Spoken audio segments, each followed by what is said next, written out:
I decided to pick this picture because I think the moral of the story revolves around giving up certain things and maybe taking the hard path and in return, getting something back. Obviously, the youngest son was able to marry this woman in red who was embroidered into the magic brocade after his mother got sick because the brocade was blown away. He went to the stone house. He got on the stone horse, went to the mountains, to the fairies, and returned the magic brocade back to his mother so she was able to get better. Her oldest sons selfishly took gold from the old woman that they were given and went to the city, leaving her to die. So this picture shows the ending about how the woman in red was down by the pond and obviously comes to life in this story, and in return the youngest marries her, and I think that was the main point of the story, showing how he did the good things and in return he was able to marry this woman. For my defining moment of the story, I chose to illustrate the part when the mother went outside of her house and got her bouquet blown away in the wind, and watched it fly away and cried. I think that this was the most impactful part of the story because it set up her sons for the whole storyline.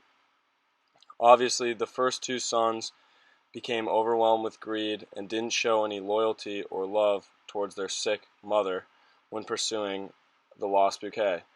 However, the last son was very loyal and ended up passing the test at the stone house and taking the stone horse to get the mother's bouquet back. My big theme for this story was loyalty.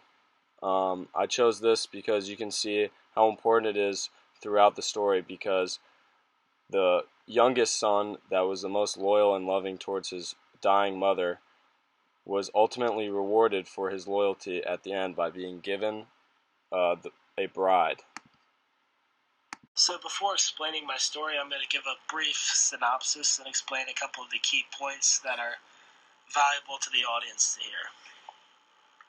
So to start, there's this woman who the whole town just wants to marry. Every dude wants to marry her.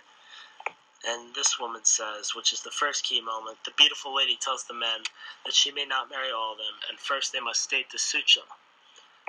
She then says they must explain the meaning of it, and many did. She then said that in 3 days' time, the one that can realize the meaning of the sutra of compassion, she will marry. So the sutra is sort of like the Bible, it's a sacred reading.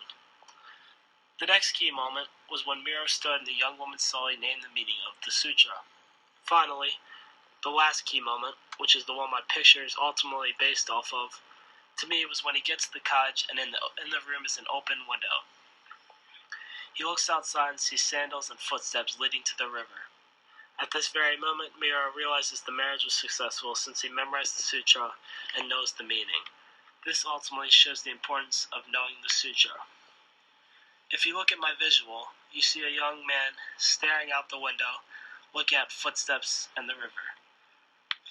This, to me, is what I imagine when I hear this story.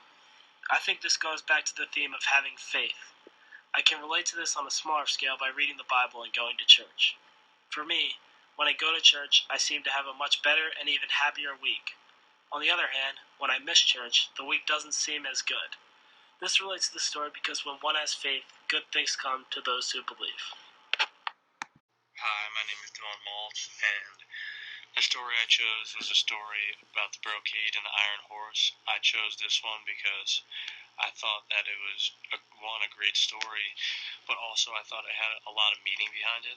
As I stated in J9, I believe that there's a common denominator between a lot of the stories, and it has to do with the third child being like the most patient and almost the one that doesn't want to cheat the system to try and find the easiest way out to help their mother or father. And in this story, it happened to be that the third child was the one that was able to go through the ice and the heat and wanted to knock its tooth out, wasn't afraid of anything. All it was really had its eyes on was to help save the mother. And I just think that it speaks volumes about the character of the third child, and I think it's very meaningful, and it shows that you shouldn't be arrogant and try and skip through things and make it easier just to do something. And I think it also shows the gift of compassion, which the third son shows. He just really cares about his mother so much and knows that she's in such pain not having the brocade, and that he would do anything to go and get it for her. And I can relate to this because I feel like if anything like this happened to me and my mother needed something so horribly wrong that she would die if she didn't have it, I would go through anything to go help and get it for her. And that's why I picked this story, because I thought it was really awesome, and it showed how much the third son really cared about his mother.